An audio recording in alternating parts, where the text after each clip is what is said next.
During Narendra Modi's term, India's been minting billionaires at a pretty brisk pace. Besides some of these well-known names like Adani, there's a whole lot of names and entrepreneurs that we haven't heard of that are now in the ranks of the ultra-wealthy. Now, I know you've been looking into some of them and what the billionaire class, or the rise in the billionaire class, says about government policy. What are you learning?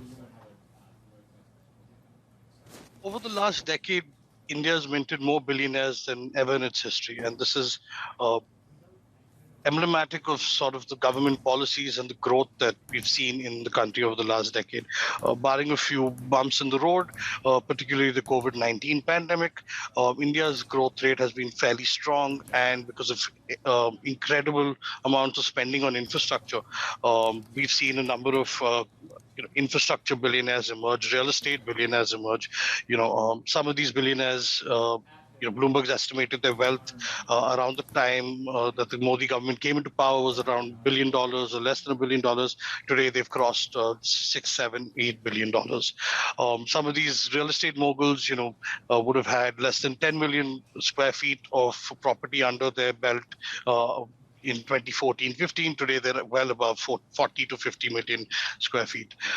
Because of government spending across infrastructure, because of reforms in land acquisition, real estate, we've seen many of these billionaires leverage those policies and also benefit from these policies. So just as the Indian government's spending on infrastructure, for instance, has gone from about 1.6 trillion rupees in 2014 to about 11 trillion as of the last budget earlier this year.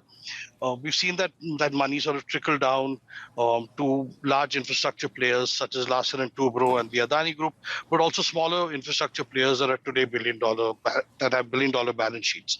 We've seen medium-sized companies become large billion-dollar companies. We've seen national players become international players, and similarly, we've seen this on the consumer side. Just as the middle class has been booming, per capita income in India has grown considerably over the last decade.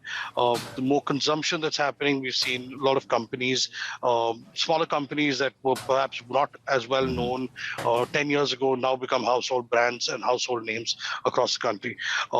We've looked at 5 billionaires in particular who've really seen their wealth boom over the last decade, who may have listed or not listed their companies on the stock exchanges. They tend to hold their companies very tightly with large founder stakes. But there are dozens and dozens of Indian billionaires that are not as well known as some of the bigger names. And we've just looked at 5 of them on Bloomberg this morning.